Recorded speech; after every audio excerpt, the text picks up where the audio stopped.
Patuloy na pinatutunayan ni Vincent Co na hindi lamang negosyo ang kanyang pangunahing layunin kundi pati na rin ang pagtulong sa mas maraming Pilipino, lalo na sa sektor ng edukasyon.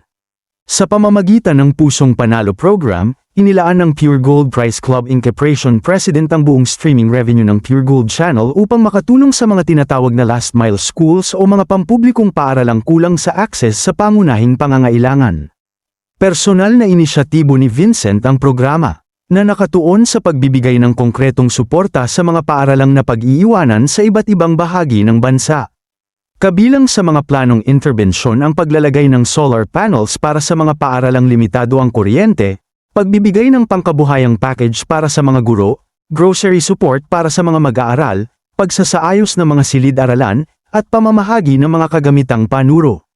Layunin ng Pusong Panalo Program na maabot ang mahigit 10,000 estudyante mula sa 30 pampublikong paaralan sa buong Pilipinas bago sumapit ang 2028. Sa pamamagitan nito, nais ipakita ni Vincent na maaaring maging instrumento ang paglago ng negosyo upang makalikha ng pangmatagalang positibong epekto sa lipunan. Malaki rin ang naging papel ng Pure Gold Channel sa naturang adhikain. Ang YouTube platform ng kumpanya ay nagsisilbing sentro ng kanilang retailtainment strategy, tampok ang mga libreng digital series, music collaborations kasama ang ilang kilalang OPM artists, at orihinal na kwentong Pilipino sa pamamagitan ng taunang Pure Gold Cine Panalo Film Festival. Sa kasalukuyan ay mayroon na itong mahigit 300,000 subscribers at kinilala pa ng YouTube sa pamamagitan ng silver play button. Ngunit ayon sa kumpanya, higit pa sa bilang ng subscribers ang tunay na sukatan ng tagumpay ng kanilang platform. Bawat panunood umano sa channel ay nagiging dagdag na pondo para sa mga proyektong pang-edukasyon. Sa ganitong paraan, nagiging bahagi ang publiko sa pagtulong sa mga pampublikong paaralan sa simpleng panunood lamang ng content online. Para kay Vincent Co, mahalagang mapagsabay ang paglago ng negosyo at panlipunang responsibilidad.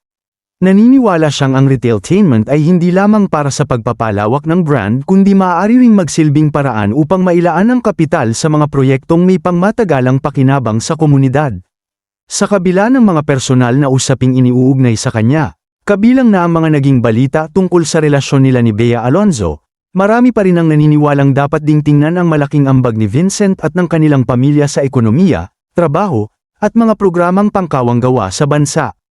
Para sa ilan, mahalagang maihiwalay ang personal na buhay sa kanyang ginagampanang responsibilidad bilang leader ng isa sa pinakamalalaking retail companies sa Pilipinas.